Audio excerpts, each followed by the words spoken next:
আপোনালোকে অৰুণোদয় আঁচনি পইচা পাবৰ কাৰণে KYC কৰিব লাগিব। আপোনালোকে KYC কৰিবলৈ হয় এতিয়া কোন সকল লোকে কৰিব লাগিব এইটো সবতকৈ ডাঙৰ প্ৰশ্ন কাৰণ সকলোৱেতো KYC কৰিব নালাগে।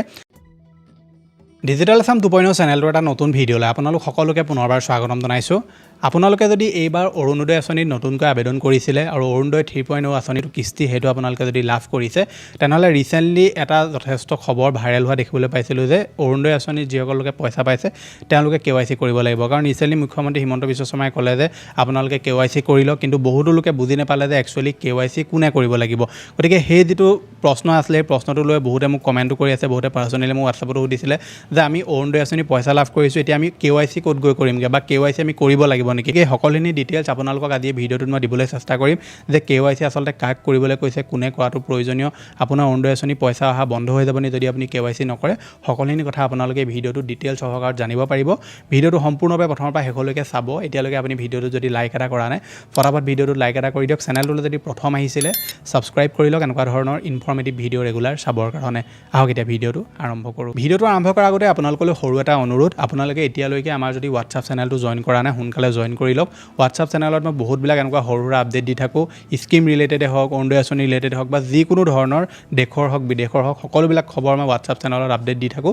লিংকটো ডেছক্ৰিপশ্যনত দি থোৱা আছে সোনকালে আপুনি জইন কৰি ল'ব। এতিয়া অৰুণোদয় 3.0 যিটো পইচা আছে এই পইচাটো তেওঁলোকে অক্টোবৰ মাহৰ পৰা দিয়া আৰম্ভ কৰিলে। গতিকে এই যিটো পইচা এই পইচাটো সেইসকল মহিলাই লাভ কৰিলে যিসকল লোকৰ লিষ্টত নাম আহিছিলে যিসকলে আবেদন নকৰিলে বা পুৰণা হিতাধিকাৰী হৈ তেওঁলোকে নতুনকৈ আবেদন নকৰিলে বা যাৰ নাম কাটি দিয়া হ'ল তেওঁলোকে অৰুণোদয় আঁচনিৰ যিটো পইচা সেইটো নাপালে। অৰুণোদয় আঁচনিৰ নতুন আবেদন প্ৰক্ৰিয়া আপোনালোকে আপোনাৰ ওচৰৰ পঞ্চায়তত খা খবৰ কৰি থাকিব।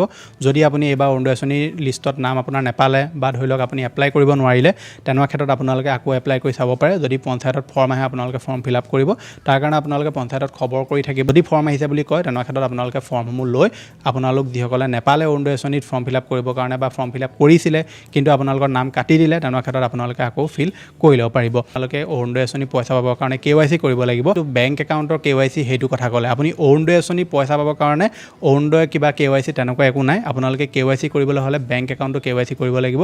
এতিয়া কোন সকল লোকে কৰিব লাগিব এইটো সবতকৈ ডাঙৰ প্ৰশ্ন কাৰণ সকলোৱেতো KYC কৰিব নালাগে।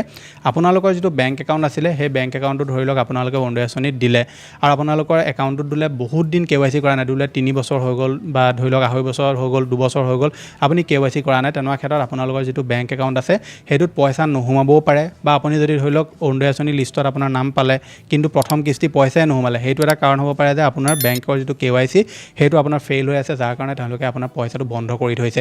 KYC আপুনি কৰিবলৈ হ'লে ঘৰত কৰিব নোৱাৰে আপুনি বেংকত যাব লাগিব। বেংকত গৈ আপোনাৰ আধাৰ কাৰ্ড পেন কাৰ্ড লৈ যাব আৰু আপোনালোকে তাত KYC কমপ্লিট কৰিব লাগিব। KYC কমপ্লিট নকৰিলে কি হয় আপোনালোকে কোনোবাই পইচা পঠিয়ালেও আপোনাৰ একাউণ্টত 0 দেখাই থাকিব আৰু আপুনি বেলেগলৈ পইচা পঠিয়াব নোৱাৰে কাৰণ বহুতো লোকে কি কৰে অৰুণোদয় আঁচনি হওক PM কিষাণ আঁচনি হওক তেওঁলোকে যিসমূহ একাউণ্ট ধৰি লওক বহুত দিন ইউজ নকৰে বা তেওঁলোকে কিছুমান এনেকুৱা মানুহ আছে যি একাউণ্ট ইউজে নকৰে বেংক একাউণ্ট ইউজ নকৰে সেই পুৰণা বেংক একাউণ্টটো তেওঁলোকে দি দিয়ে যিটোত তেওঁলোকৰ KYC ফেইল হৈ থাকে যাৰ কাৰণে তেওঁলোকৰ যিটো পইচা সেই পইচাটো ফচি থাকে। গতিকে আপোনালোক সকলোৱে KYC কৰাৰ প্ৰয়োজন নাই।